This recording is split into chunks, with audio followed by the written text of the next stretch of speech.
Esta historia nos sirve de recordatorio de que, a veces, la sabiduría más preciada no se halla en los manuales académicos ni en las facultades más renombradas, sino en las costumbres ancestrales y en las voces que la sociedad elige pasar por alto.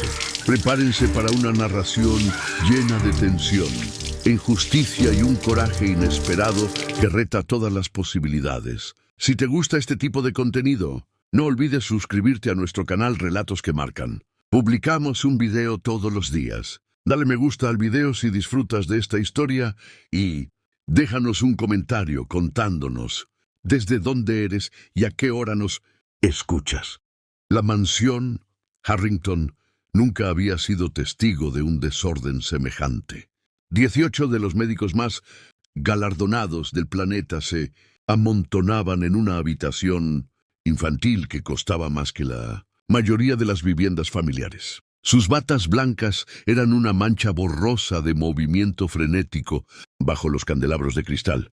Los monitores cardíacos gritaban alarmas y los ventiladores mecánicos siseaban. Un equipo del Hospital Johns Hopkins ladraba órdenes a especialistas que habían volado desde Londres, mientras un premio Nobel en inmunología pediátrica se secaba el sudor de la frente y susurraba lo que nadie quería oír. Lo estamos perdiendo. El bebé Nicholas Harrington, heredero de un imperio de 50.000 millones de dólares, se estaba muriendo ante $200.000 la hora en experiencia médica. No podían decirle a nadie por qué su pequeño cuerpo se había tornado del color del anochecer, labios azules, yemas de los dedos azules y una extraña erupción moteada arrastrándose por su pecho como una sentencia. Cada prueba resultaba no concluyente. Cada tratamiento fallaba. Y a través de la ventana de la entrada de servicio, presionando su rostro contra un vidrio que nunca había sido limpiado para alguien como él, estaba Diego Dan, de 14 años, hijo de la encargada de limpieza del turno nocturno, vistiendo una chaqueta 3, inviernos demasiado delgada y zapatos sostenidos con oraciones. Había pasado toda su vida siendo invisible en esta finca. El chico que caminaba por los bordes, que notaba todo porque nadie lo notaba a él. Justo ahora estaba mirando la planta en la maceta sobre el alféizar de la ventana de la habitación del bebé, la que había llegado hace 3 días, la que había dejado un residuo aceitoso y amarillento en los guantes del jardinero. Guantes que habían tocado la barandilla de la cuna del pequeño durante la limpieza de ayer. La planta ante la que cada genio en esa habitación había pasado 17 veces sin una segunda mirada.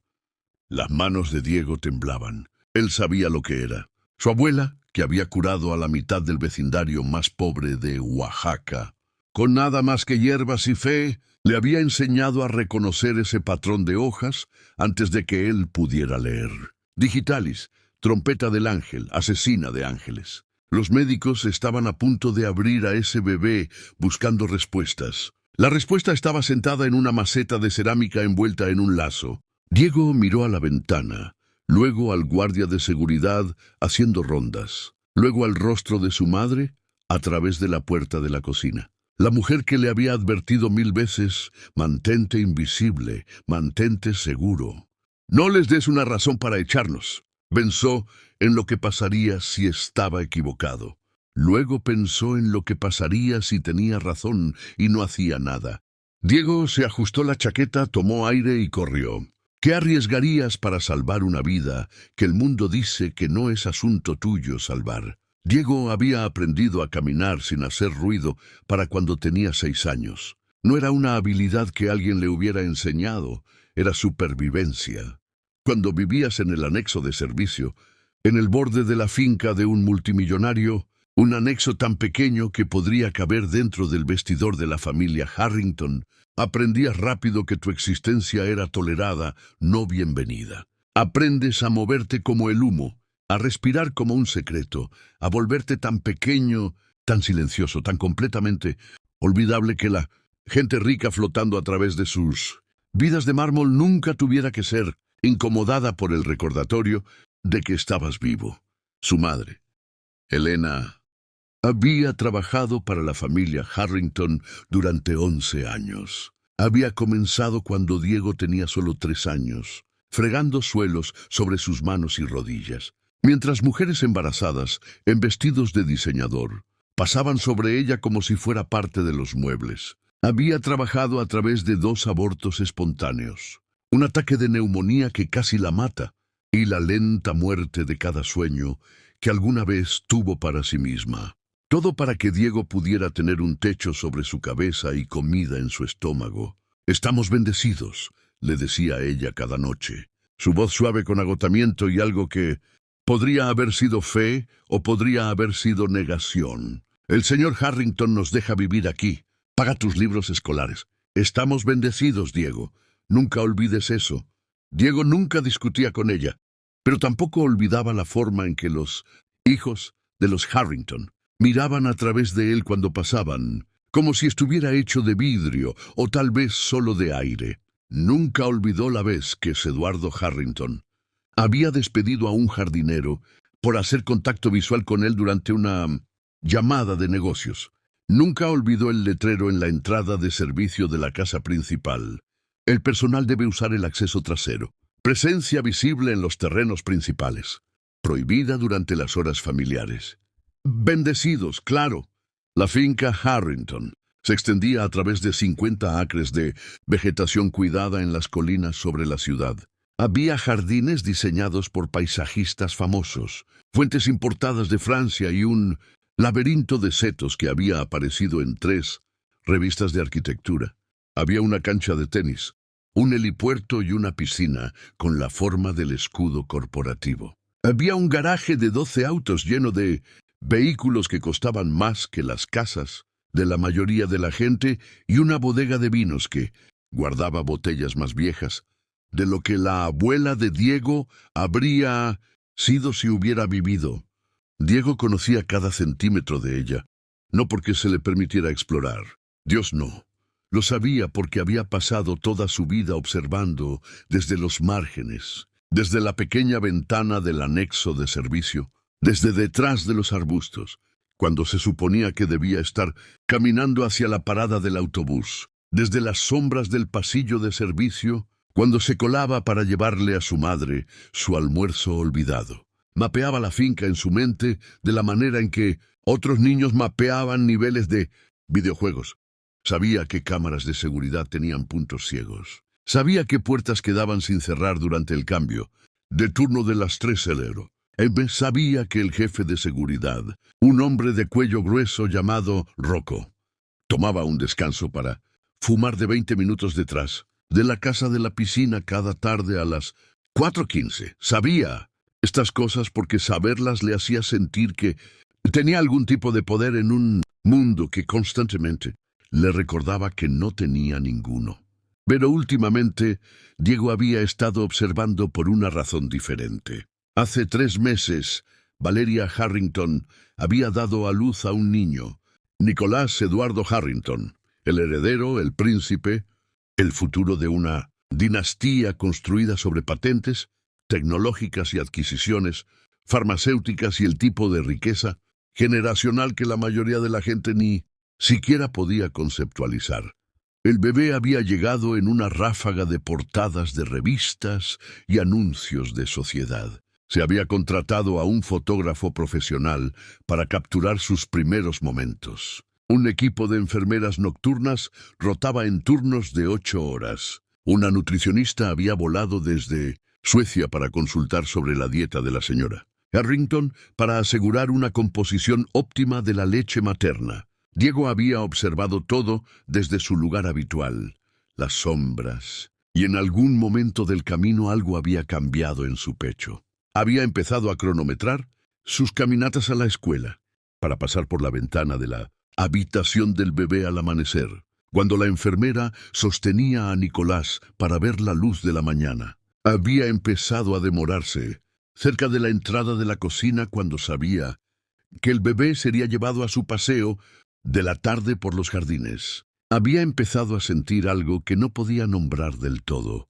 una extraña y dolorosa ternura por esta pequeña persona que tenía todo lo que Diego nunca tendría, pero que también parecía tan pequeño, tan frágil, tan completamente inconsciente del peso de la corona que había nacido usando. Tal vez era porque Nicolás era inocente. Tal vez era porque Diego recordaba lo que su abuela solía decir. Cada niño viene a este mundo puro, cariño.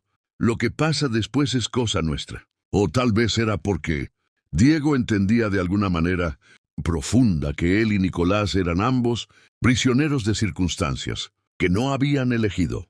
Nicolás pasaría su vida en una jaula dorada, actuando para cámaras y accionistas, y un padre que lo veía como un legado en lugar de una persona. Diego pasaría su vida en los márgenes, invisible y sin ser contado, su potencial medido solo por lo bien que se mantenía fuera del camino. 2 chicos, 2 prisiones, la misma finca.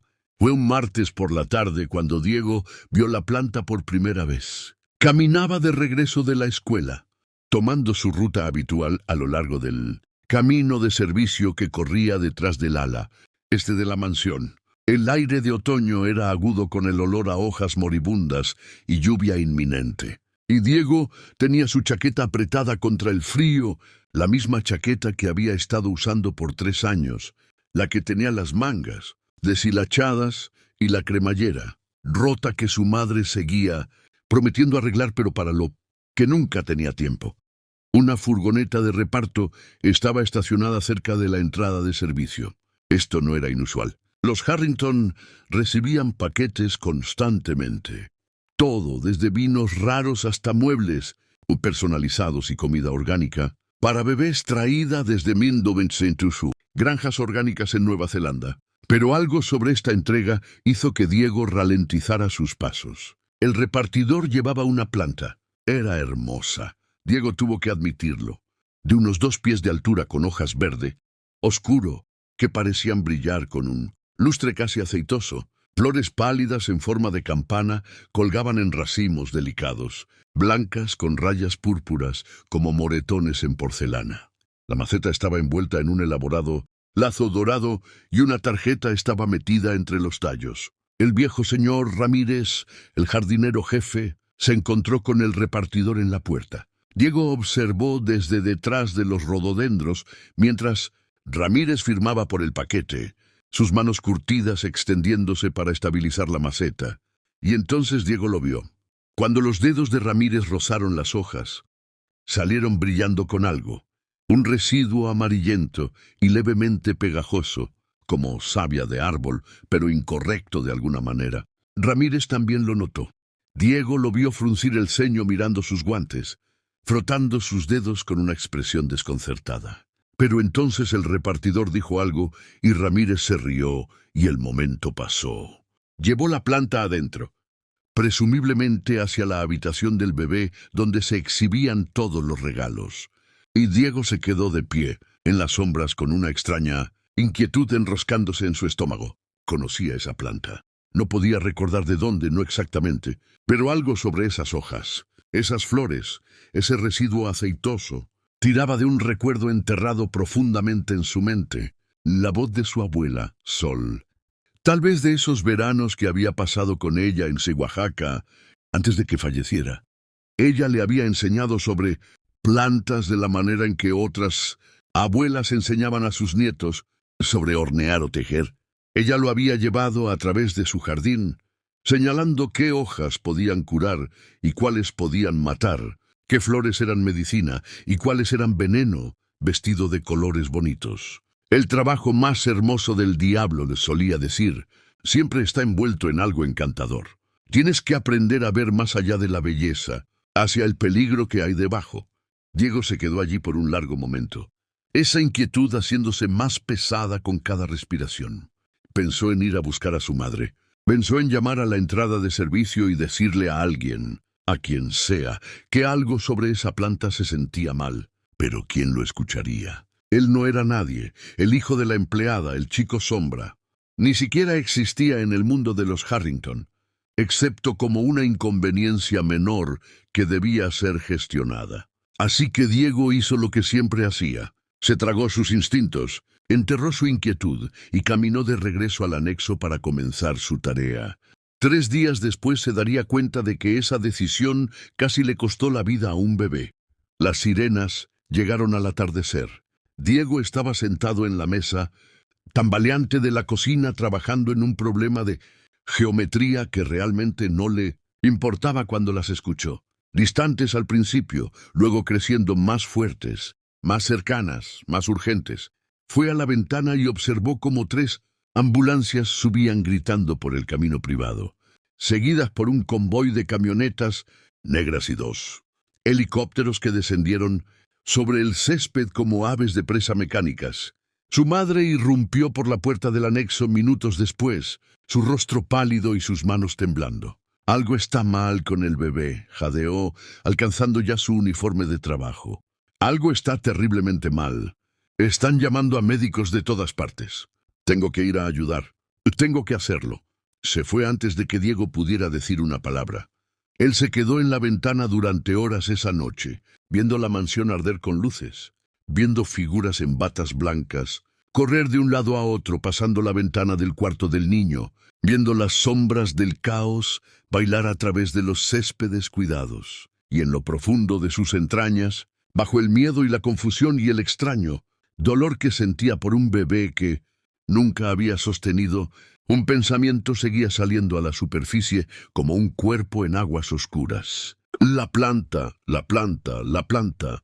La mansión Harrington se había transformado en una zona de guerra. Diego nunca había visto nada igual. A través de la ventana de la habitación infantil, la misma ventana contra la que había presionado su rostro 1000 veces para echar un vistazo al bebé, ahora no podía ver nada más que caos. Nicolás, durmiendo pacíficamente en su cuna francesa tallada a mano. Eso era antes. Ahora, batas blancas por todas partes, máquinas que no podía nombrar parpadeando, y pitando y gritando en pánico. Electrónico, manos moviéndose con precisión frenética, inyectando, ajustando, midiendo, fallando, siempre fallando. Se había arrastrado más cerca de lo que debería, mucho más cerca. Los equipos de seguridad estaban demasiado distraídos por la emergencia médica para patrullar sus rutas habituales. Y Diego se había deslizado a través del laberinto de setos como un fantasma, posicionándose detrás de la fuente ornamental, donde tenía una línea de visión clara hacia las ventanas de piso a techo. Lo que vio hizo que su sangre se convirtiera en hielo. El bebé Nicolás, el pequeño y precioso Nicolás a quien Diego había visto aprender a sonreír a la luz de la mañana, era del color de un moretón. Su pequeño cuerpo yacía en el centro de un huracán médico, rodeado de más equipo del que Diego había visto jamás en un solo lugar. Tubos serpenteaban desde sus brazos. Monitores rastreaban latidos que tartamudeaban y tropezaban como un hombre ebrio caminando a casa. Y su piel, Dios, su piel era de un terrible azul grisáceo, modelada con una erupción que parecía extenderse incluso mientras Diego observaba. Parecía que se estaba muriendo. Parecía que ya estaba muerto y simplemente no se habían dado cuenta todavía. Los médicos habían empezado a llegar dentro de la hora de la primera ambulancia. Diego los había contado mientras llegaban, autos negros y helicópteros depositando un ejército de realeza médica en el césped de los Harrington. Había escuchado a su madre susurrar sus nombres a otra empleada con reverencia. Aterrorizada mientras pasaba apresuradamente por el anexo, el Dr. Weber del Instituto de Medicina Pediátrica de Berlín. La Dredras Nakamura, la neuróloga de Tokio que había salvado al nieto del emperador. Edvardo Roberto Castillo del Johns Hopkins, cuya lista de espera era de 3 años de larga y cuya tarifa se rumoreaba que era de $30,000 solo por una consulta.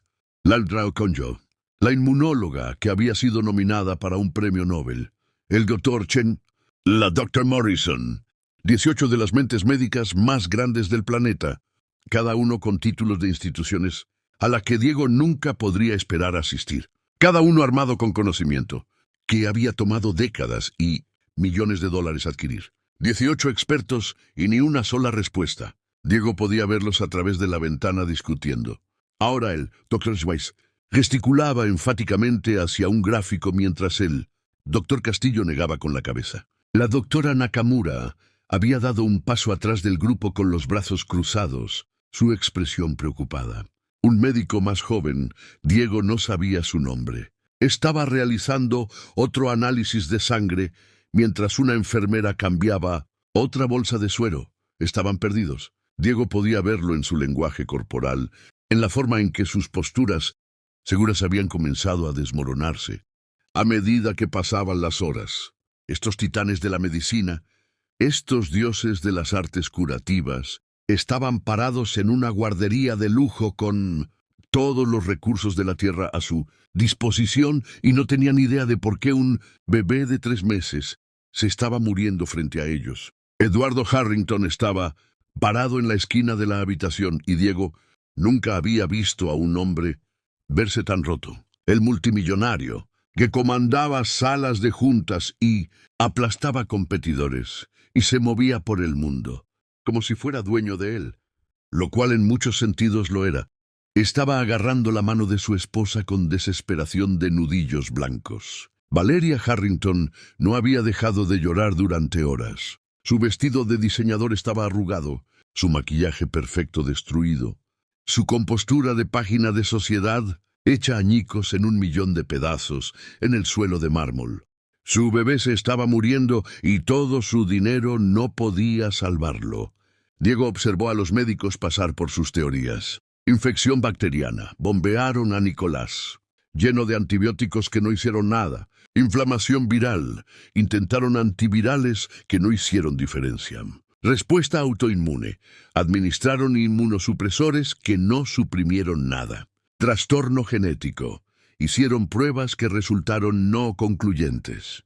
Reacción alérgica. Le inyectaron epinefrina, que bien podría haber sido agua. Cada teoría emergía con confianza y colapsaba en confusión. Cada tratamiento se administraba con precisión y fallaba con crueldad. Diego lo veía todo a través de la ventana. Sus manos presionadas contra la piedra fría de la fuente, su corazón martilleando contra sus costillas, porque él sabía algo que ellos no sabían sobre la planta.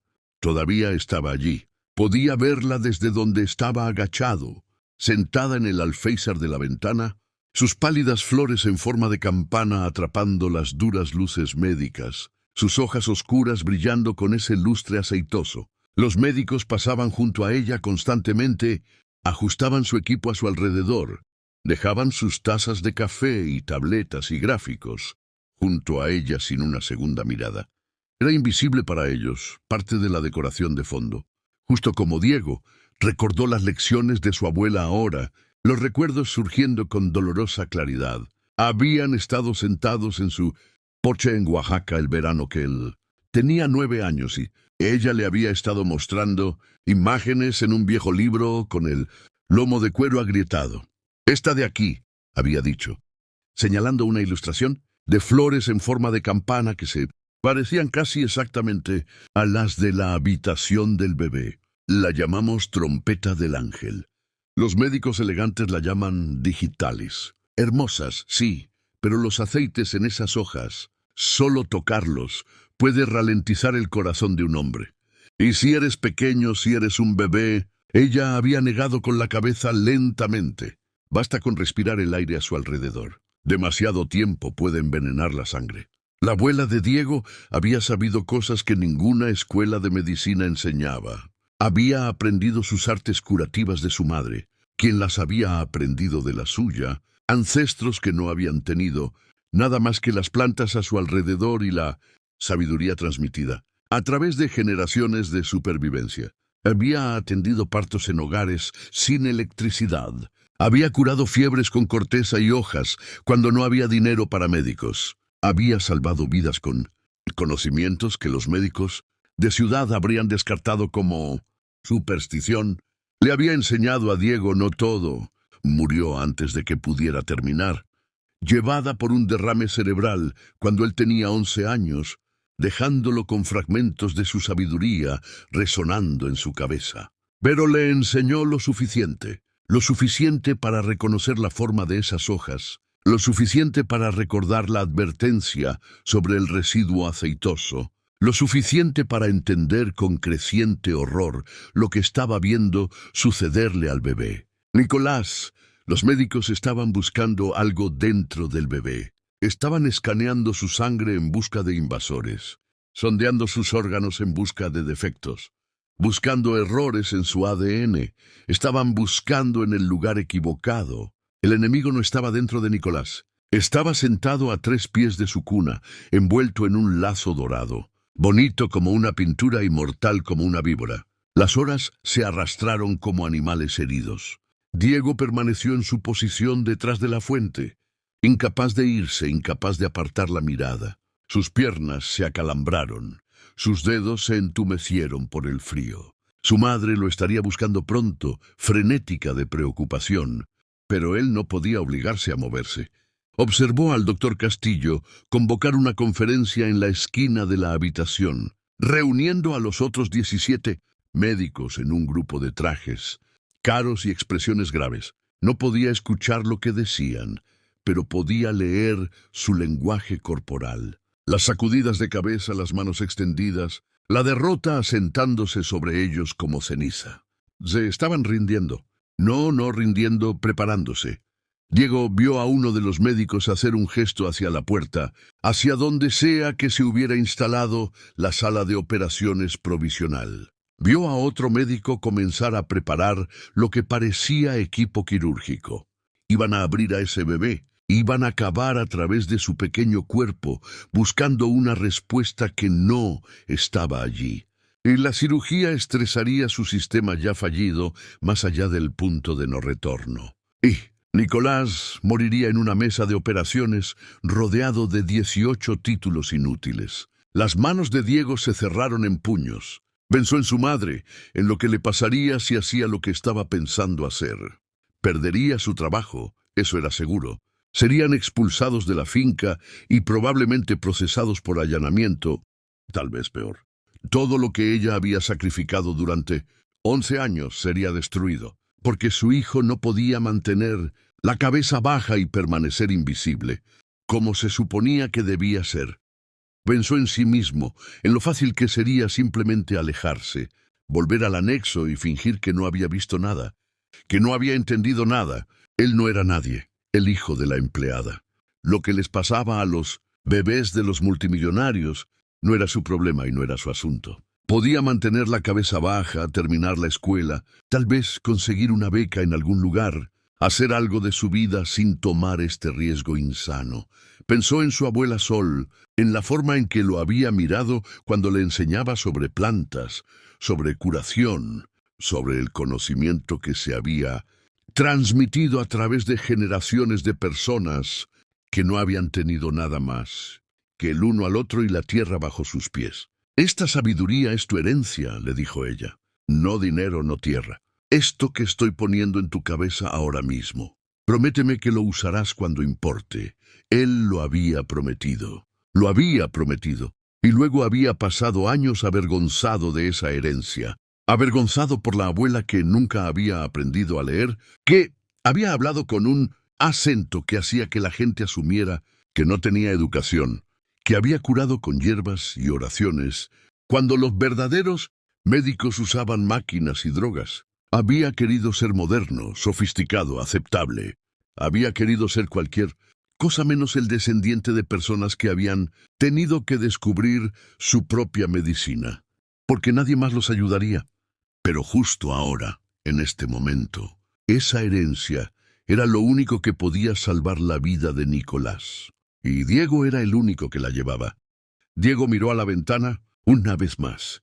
Los monitores de Nicolás se estaban quedando planos. Los médicos corrían ahora gritando órdenes, preparándose para una cirugía de emergencia que Diego sabía en sus huesos que mataría al bebé más rápido que el veneno que ya estaba en su sistema. Pensó en lo que haría su abuela. Y entonces Diego se levantó de detrás de la fuente, salió de las sombras que lo habían escondido toda su vida y comenzó a correr hacia la mansión. No tenía plan, ni estrategia, ni idea de cómo iba a pasar la seguridad, los médicos, al propio Eduardo Harrington. Solo sabía que tenía que intentarlo, que si se alejaba ahora y ese bebé moría, cargaría con el peso de ello para siempre, que algunas cosas importaban más que mantenerse seguro, más que mantenerse invisible, más que proteger una vida que realmente no estaba viviendo de todos modos. Sus pies golpeaban contra el césped cuidado, el aire frío quemaba sus pulmones. En algún lugar detrás de él, un guardia de seguridad gritó sorprendido. Diego no se detuvo. Había terminado de ser una sombra. Diego golpeó la entrada de servicio a toda velocidad. La puerta estaba sin cerrar. Gracias a Dios por las pequeñas misericordias y el personal distraído, e irrumpió a través de ella en el caos de la cocina. Los camareros que habían sido contratados para una cena que nunca sucedería se quedaron congelados en sus estaciones, sus rostros pálidos con la ansiedad reflejada de la crisis médica que sucedía arriba. Un subchef dejó caer una olla de cobre con un estruendo que resonó por los pasillos de mármol. Alguien gritó. Diego no se detuvo. Conocía esta casa. Había memorizado cada corredor, cada atajo, cada escalera trasera que la familia nunca usaba, pero el personal recorría a diario. Sus pies lo llevaron a través de la cocina, pasando la despensa hacia la estrecha escalera de servicio que subía al segundo piso como una columna vertebral, secreta escondida dentro del cuerpo, lujoso de la mansión. Oye, detente ahí, gritó Rocco, el jefe de seguridad. Diego escuchó los pesados pasos del hombre tronando. Detrás de él, escuchó el crujido de una radio mientras Rocco pedía refuerzos. Pero Diego era más pequeño, más rápido y estaba desesperado de una manera que Rocco no podía entender. Subió las escaleras de 3 en 3, sus zapatos gastados resbalando en la madera pulida, su mano agarrando la barandilla tan fuerte que sus nudillos gritaban.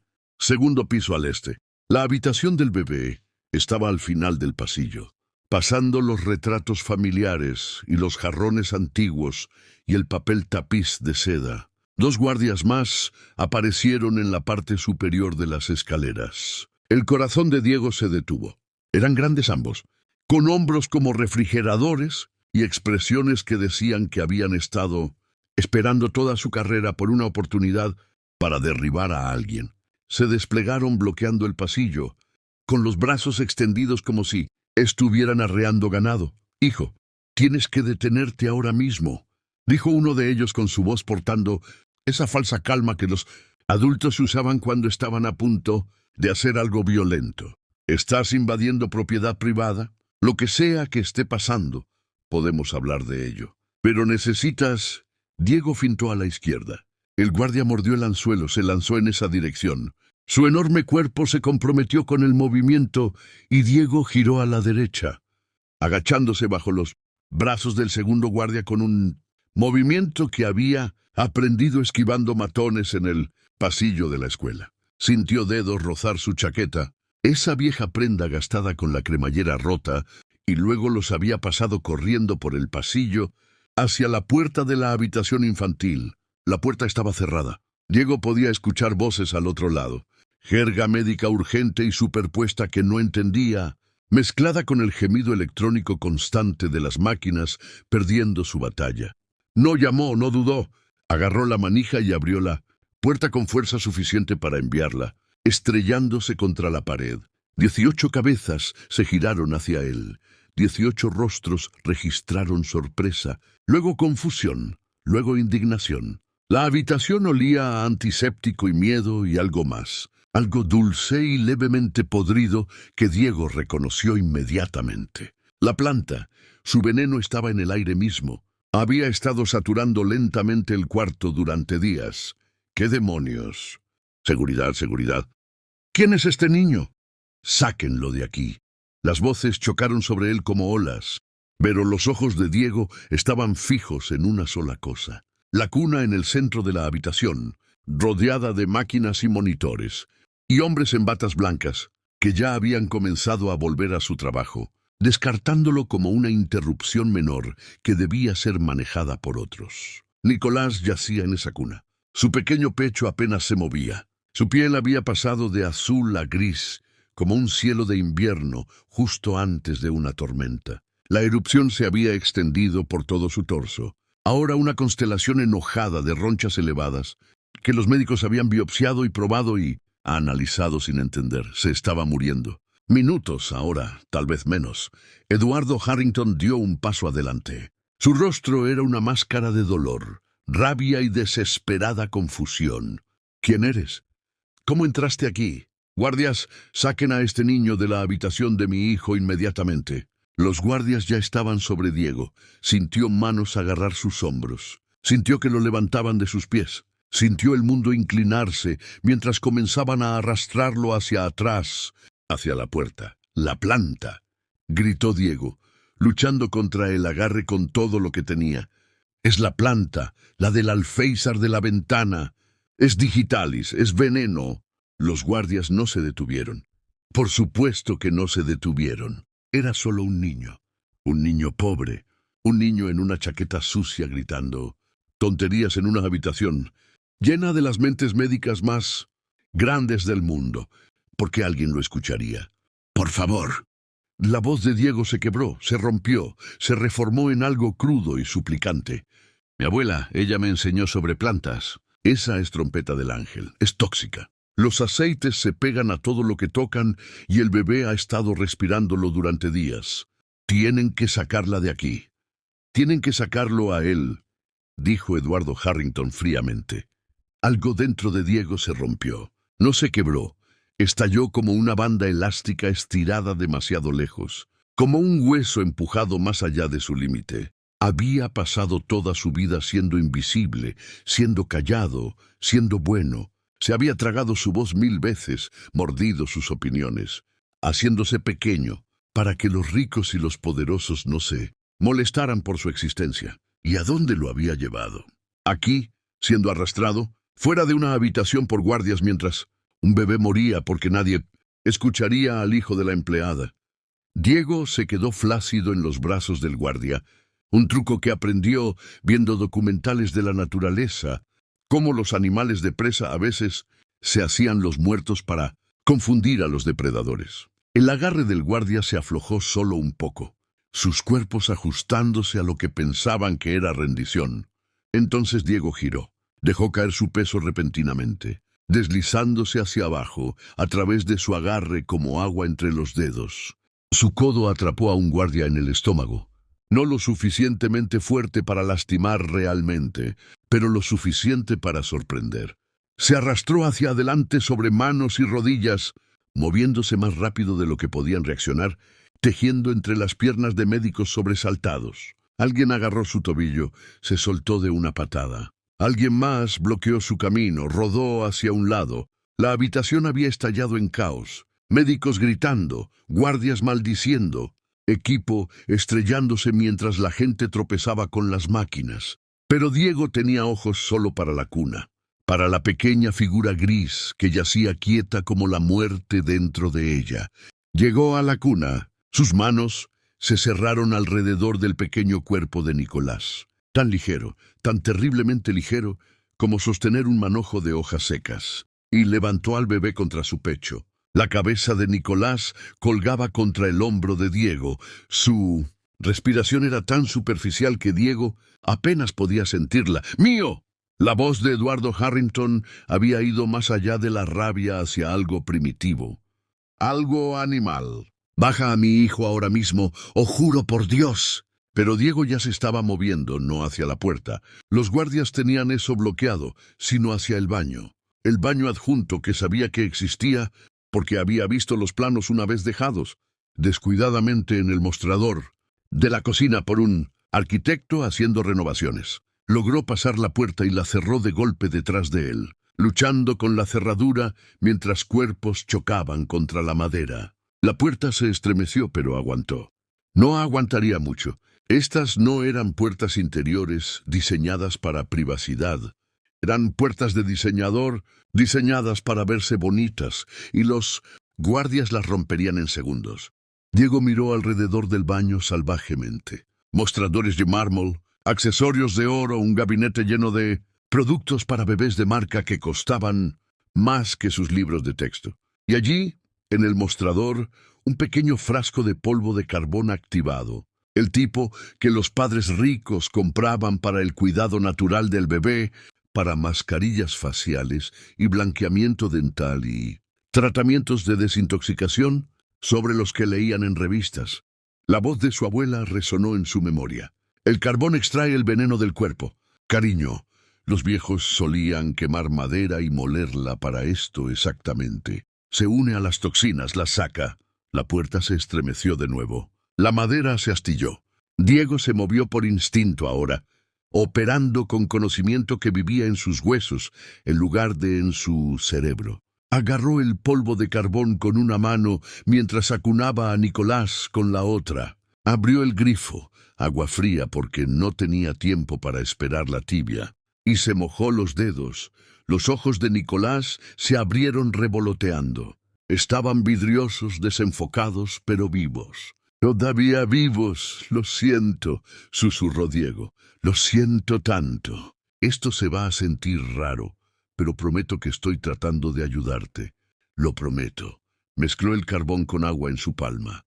Creando una pasta negra delgada, inclinó la cabeza de Nicolás hacia atrás suavemente, cuidadosamente de la manera en que había visto a su abuela hacer con niños enfermos en Oaxaca cuando administraba sus remedios. La puerta explotó hacia adentro.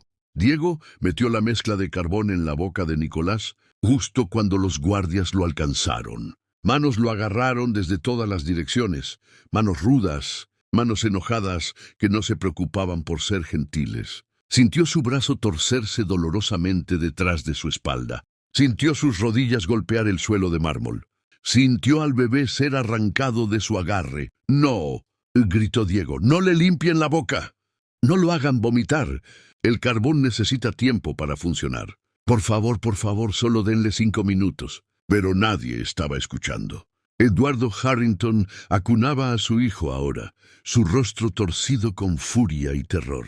Los médicos estaban enjambrando, revisando los signos vitales de Nicolás, examinando el residuo negro alrededor de su pequeña boca. Valeria Harrington había colapsado contra el marco de la puerta, sollozando tan fuerte que todo su cuerpo temblaba. «¿Qué le diste?», se exigió el doctor Castillo agarrando a Diego por el cuello. «¿Qué le pusiste en la boca a ese bebé?». «A carbón activado», jadeó Diego. La rodilla del guardia estaba en su espalda ahora, presionándolo contra el frío suelo de mármol. «No es peligroso. Absorbe toxinas. Mi abuela solía...». «Tu abuela». La voz del doctor Castillo goteaba desprecio. «Asaltaste a un bebé críticamente enfermo basado en el consejo de tu abuela». «¿Y la planta?», dijo Diego desesperadamente. «Por favor, solo prueben la planta, la del alféizar de la ventana. Es una variante de digitalis. Los aceites son glucósidos cardíacos. Lo han estado envenenando durante días, a través del contacto con la piel y la inhalación. El carbón ayudará a unir lo que ya está en su sistema, pero tienen que sacar esa planta de aquí o seguirá empeorando. Por favor, se lo ruego, solo prueben la planta». Nadie se movió. «Su color está cambiando». «¿Qué?». Eduardo Harrington miró a su hijo. «Veo su color», repitió ella lentamente. «Se está recuperando. Sus niveles de oxígeno están subiendo. Muchas gracias por escuchar hasta aquí. Si te gusta este tipo de contenido, no olvides suscribirte a nuestro canal Relatos que Marcan. Publicamos un video todos los días. Dale me gusta al video si disfrutas de esta historia y déjanos un comentario contándonos desde dónde eres y a qué hora nos escuchas. El silencio cayó sobre el baño como una respiración contenida. Diego no podía ver a Nicolás desde su posición en el suelo, pero podía ver los rostros de los médicos. Observó el shock reemplazar el escepticismo. Observó la confusión reemplazar el desprecio. Observó a 18 médicos de renombre mundial darse cuenta de que algo imposible estaba sucediendo.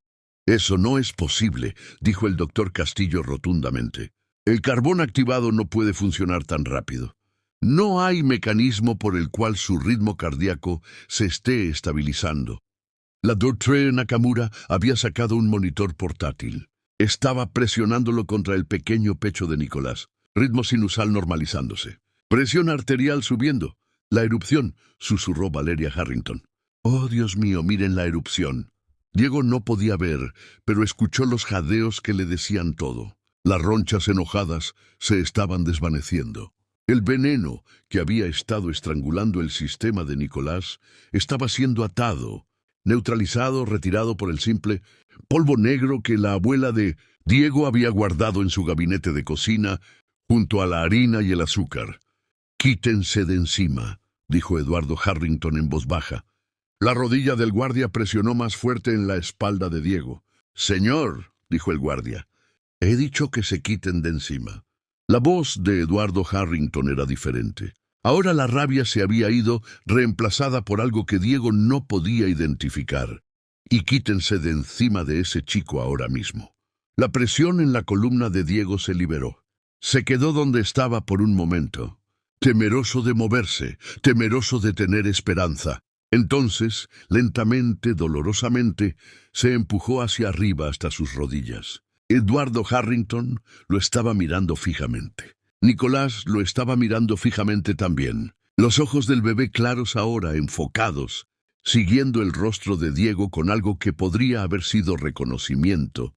«La planta», dijo Diego una vez más. Su voz apenas por encima de un susurro. «Por favor, solo prueben la planta». El doctor Castillo salió del baño. 2 minutos después, Diego lo escuchó gritar desde la habitación infantil. «Traigan un equipo de descontaminación aquí ahora». Todos los que tocaron esa planta necesitan fregarse las manos y que alguien llame al centro de toxicología. Necesito todo lo que tengan sobre toxicidad por Digitalis Lanata. Diego cerró los ojos. Había terminado. De una manera u otra había terminado. Nicolás iba a vivir y Diego no tenía idea de lo que le iba a pasar a continuación. Las siguientes 6 horas pasaron en un borrón de luces fluorescentes y voces bajas. Diego se sentó en una silla fuera de la habitación del bebé. No en los cuartos de servicio, no en la oficina de seguridad, no en una sala de interrogatorios policiales, sino en una silla justo allí en el pasillo donde cualquiera que pasara pudiera verlo, donde Eduardo Harrington le había dicho personalmente que esperara. Nadie le había puesto esposas, nadie había llamado a la policía, nadie lo había arrastrado fuera de la propiedad, ni amenazado con presentar cargos, ni hecho ninguna de las cosas que Diego había estado seguro que sucederían en el momento en que había atravesado esa puerta de entrada de servicio. En cambio, le trajeron agua, un sándwich, una manta, cuando una de las enfermeras notó que estaba temblando. No entendía nada de eso.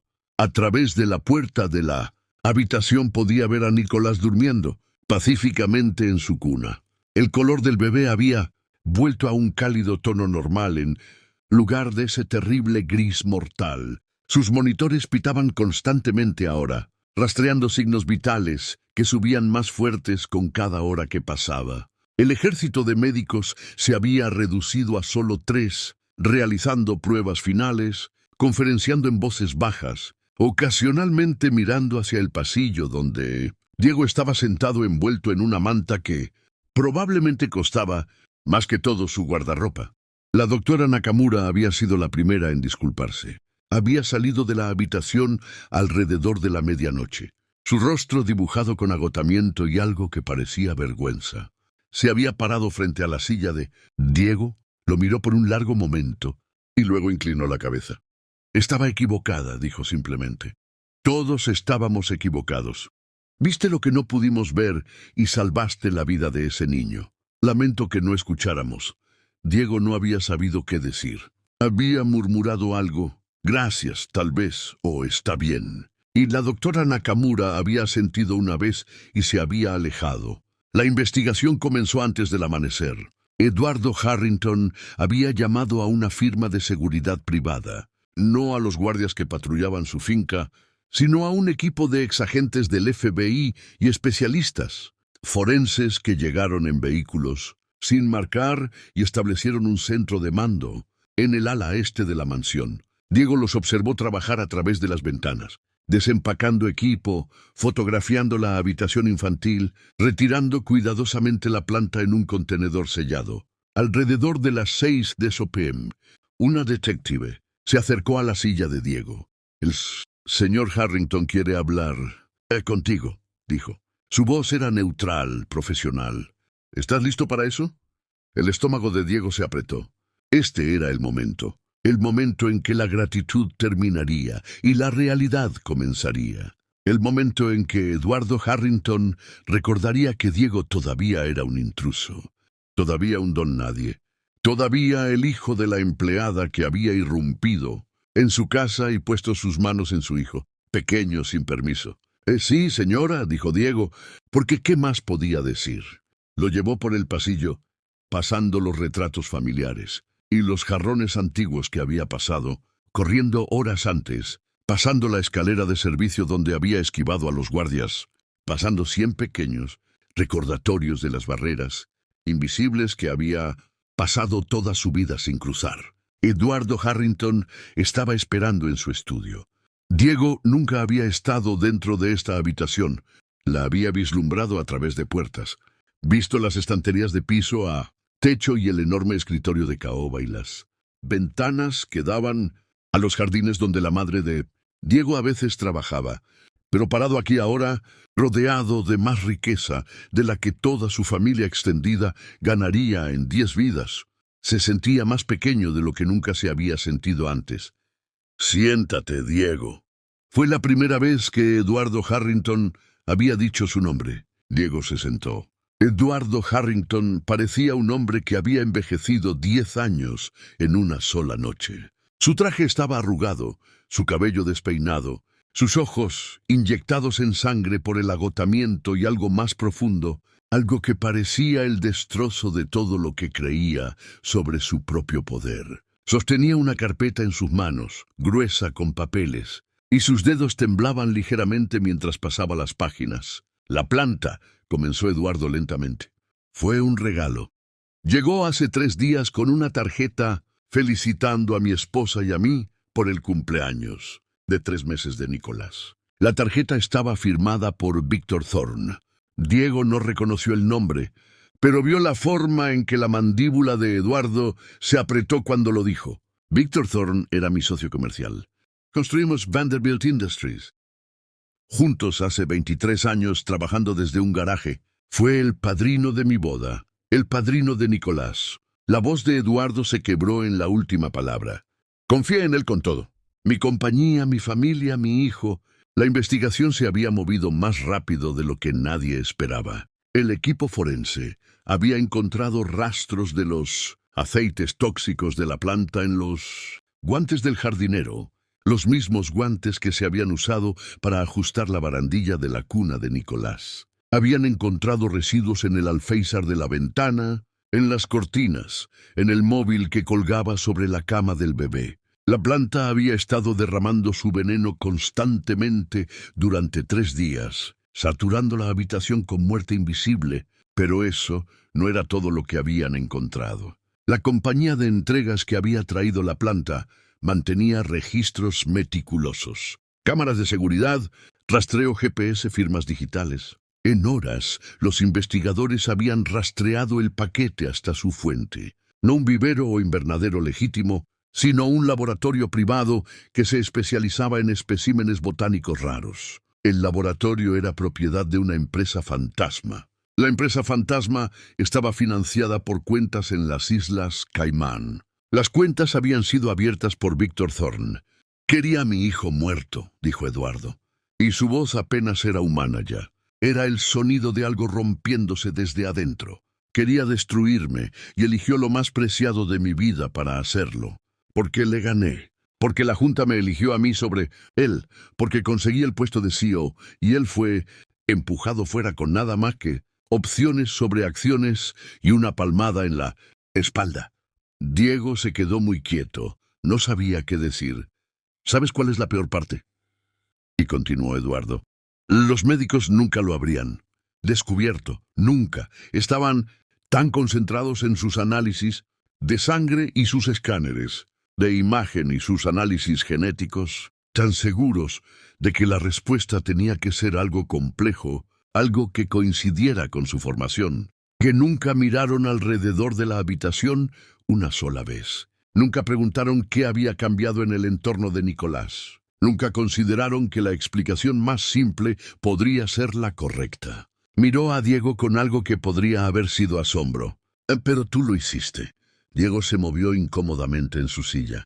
Mi abuela me enseñó sobre plantas. Ella decía que los médicos ricos siempre buscan problemas ricos. A veces la respuesta está simplemente sentada allí frente a todos. Tu abuela suena como una mujer sabia. La garganta de Diego se apretó. Se murió cuando yo tenía 11 años. Iba a enseñarme más, pero se le acabó el tiempo. Eduardo asintió lentamente. Se quedó callado por un largo momento, mirando la carpeta en sus manos, a la evidencia de traición por alguien a quien había amado como a un hermano. Luego presionó un botón en el teléfono de su escritorio. «Háganlas pasar», dijo. La puerta se abrió y la madre de Diego entró. Elena parecía haber estado llorando durante horas. Su uniforme estaba desarreglado, su cabello escapándose de su moño habitualmente perfecto, sus ojos hinchados y rojos. Detrás de ella venía Valeria Harrington, todavía con la ropa que había estado usando durante la crisis, sosteniendo a Nicolás contra su pecho como si nunca lo fuera a soltar de nuevo. «¡Diego!». Elena corrió hacia su hijo, atrayéndolo hacia un abrazo tan fuerte que apenas podía respirar. «Diego, cariño, estaba tan asustada. Me dijeron lo que hiciste. Me dijeron que entraste y los guardias te persiguieron. ¿Estás bien?». «Mamá, estoy bien». Diego la abrazó de vuelta, respirando el aroma familiar de jabón de lavandería y el limpiador industrial que usaba en los suelos de los Harrington.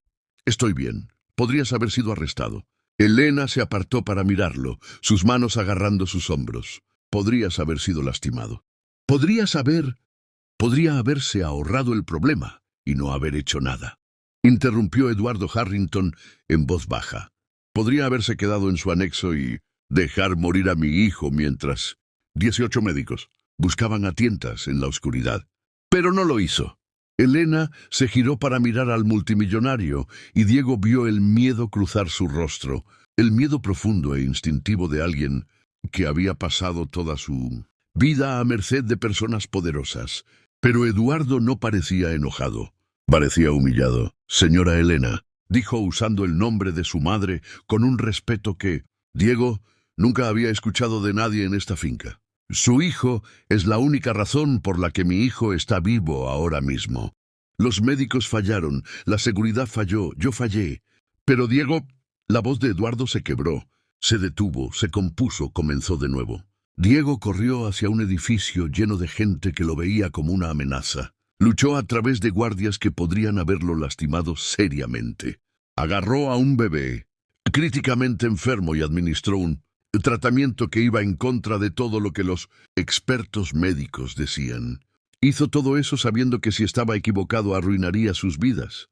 «No estaba equivocado», dijo Valeria Harrington suavemente. Ella dio un paso adelante, Nicolás durmiendo pacíficamente contra su hombro. Tenía razón. Fue el único que tenía razón. Miró a Diego y había lágrimas corriendo por su rostro. «Gracias», susurró. «Gracias por salvar a mi bebé». Diego no sabía qué hacer con la gratitud de la gente rica.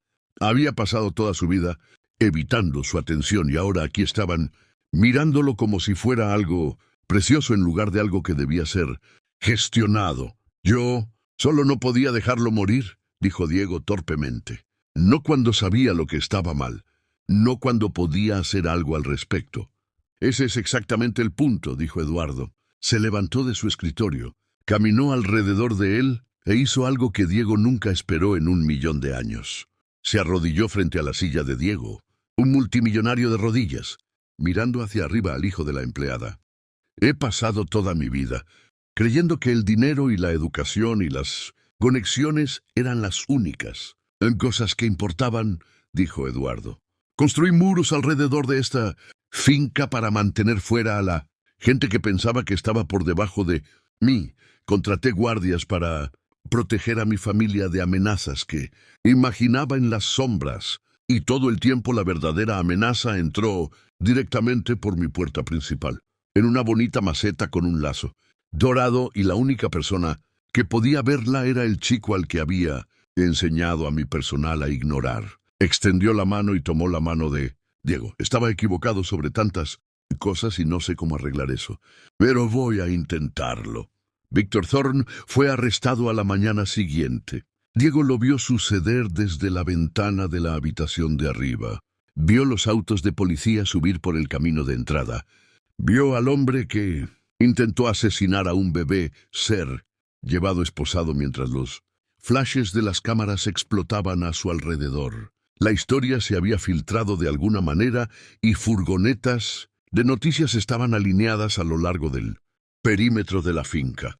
Pero el arresto fue solo el comienzo. Eduardo Harrington no solo quería justicia, quería demolición. En una semana había movilizado un ejército de abogados para desmantelar todo lo que Víctor Thorne había construido.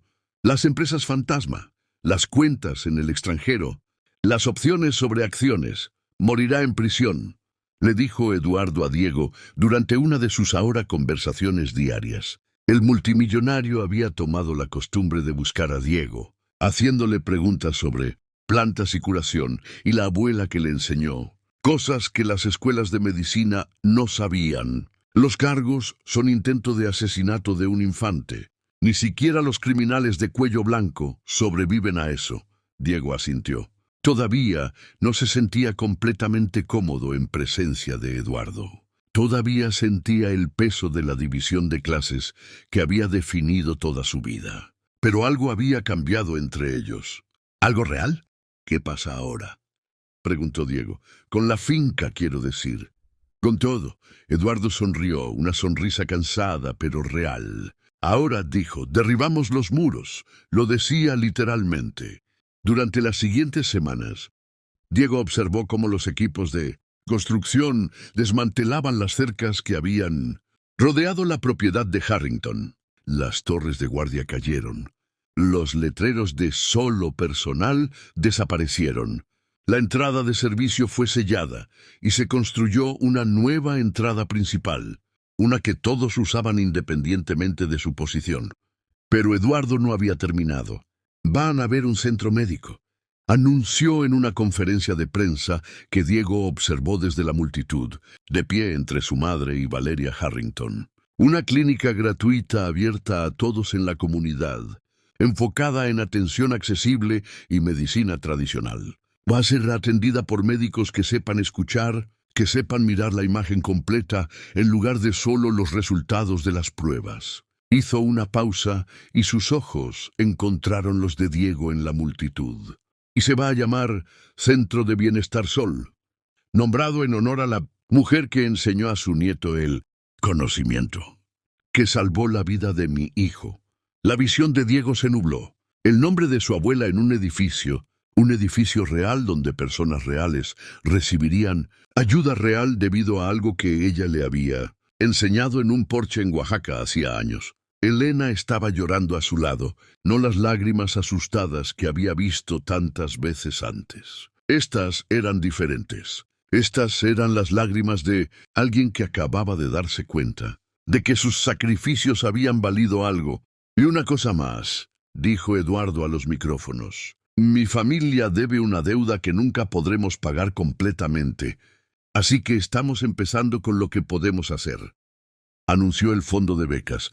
Matrícula completa en cualquier universidad del mundo para Diego y cualquier futuro hijo que Elena pudiera tener. Anunció la casa, no el anexo del cuidador, sino una casa real en la propiedad con el nombre de Diego en la escritura junto al de su madre. Anunció un puesto para Elena en la junta del nuevo centro médico con un salario que la hizo jadear. Pero para Diego, el anuncio más importante fue más pequeño, más silencioso. Algo que Eduardo le dijo en privado después de que las cámaras se hubieran ido. Estoy estableciendo un aprendizaje, dijo Eduardo, con los mejores investigadores botánicos del mundo. Si lo quieres, para que puedas aprender todo lo que tu abuela no tuvo la oportunidad de enseñarte, para que puedas convertirte en el tipo de sanador que ella te estaba criando para ser. Diego pensó en su abuela, en la promesa que le había hecho de usar su sabiduría cuando importara, en todos los años que había pasado avergonzado de su herencia. Había estado equivocado sobre eso, tan equivocado. El conocimiento de su abuela no era algo que superar, era algo sobre lo que construir. Sí, dijo Diego, quiero eso más que nada. Eduardo asintió y luego lo abrazó. Un año después, Diego estaba de pie frente a un edificio que llevaba el nombre de su abuela. El Centro de Bienestar Sol brillaba bajo el sol de la tarde.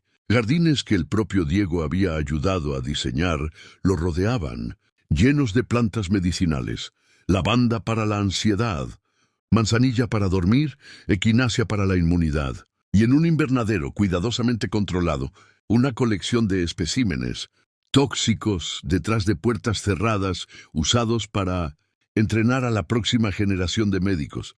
Hoy era la gran inauguración. Diego tiró del cuello de su traje nuevo. ¿Estás listo? Su madre apareció a su lado. Elena se había transformado durante el último año. La tensión constante en sus hombros se había aliviado. Era la directora de alcance comunitario del Centro de Bienestar. No lo sé, admitió Diego. Hay mucha gente ahí fuera. Elena sonrió y apretó su mano. Hay mucha gente ahí fuera gracias a ti, cariño. La multitud afuera era más grande de lo que Diego había esperado. Cientos de personas llenaban los jardines. Había familias de los vecindarios circundantes, profesionales médicos, periodistas. Y allí, en la primera fila, estaban Eduardo y Valeria Harrington, con Nicolás en el regazo de Valeria. El bebé estaba prosperando ahora, de 14 meses, con mejillas regordetas y ojos brillantes. Eduardo se puso de pie mientras Diego se acercaba al podio, liderando a la multitud en un aplauso. Gracias a todos por venir, dijo Eduardo al micrófono. Hace un año casi pierdo a mi hijo, y entonces un chico de 14 años irrumpió en mi casa. Diego me enseñó que la experiencia viene en muchas formas. El Centro de Bienestar Sol existe porque el conocimiento importa, sin importar de dónde venga. Diego tomó el podio con manos temblorosas. Había escrito un discurso, pero las palabras en sus tarjetas se sentían incorrectas. Así que las dejó a un lado y habló desde su corazón. El nombre de mi abuela era Sol, comenzó Diego. Ella nació en una casa sin agua corriente. Por cada medida que el mundo usa para decidir quién importa, ella no era nadie. Pero salvó más vidas que la mayoría de los médicos. La voz de Diego se estabilizó. Ella solía decirme que nuestro conocimiento era nuestra herencia. Durante mucho tiempo estuve avergonzado de esa herencia. Estaba equivocado. De donde vengo no es algo de lo que escapar, es algo sobre lo que construir. El conocimiento que mi abuela me dio salvó la vida de un bebé cuando 18 médicos no pudieron. Eso no es a pesar de mi origen, es gracias a él. Diego miró a la multitud. Sé lo que es sentirse invisible, pero estoy aquí hoy para decirles que eso es una mentira. Las cosas que los hacen diferentes, su historia, las lecciones que sus abuelas les enseñaron, no son debilidades, son fortalezas. Mi nombre es Diego. Soy el hijo de la empleada y voy a pasar el resto de mi vida asegurándome de que nadie como yo tenga que sentirse invisible de nuevo. El aplauso comenzó en algún lugar de atrás y rodó hacia adelante como un trueno. Diego vio lágrimas en rostros que no reconocía. Y entonces Nicolás Harrington hizo algo que silenció a toda la multitud. El niño se retorció fuera de los brazos de su madre. Cayó al suelo sobre piernas inestables y comenzó a caminar hacia el podio. Nicolás caminó directo hacia Diego, se detuvo en el borde, miró hacia arriba y levantó sus brazos regordetes. Diego bajó del podio y levantó a Nicolás en sus brazos. El bebé se acurrucó contra su pecho y Diego, dijo Nicolás claramente. Diego, la multitud enloqueció. Diego sostuvo al bebé cerca, sintiendo el latido del corazón de Nicolás contra el suyo, fuerte, constante y vivo. Esto era lo que importaba, no el edificio elegante o la beca, sino esto, una vida salvada, una conexión hecha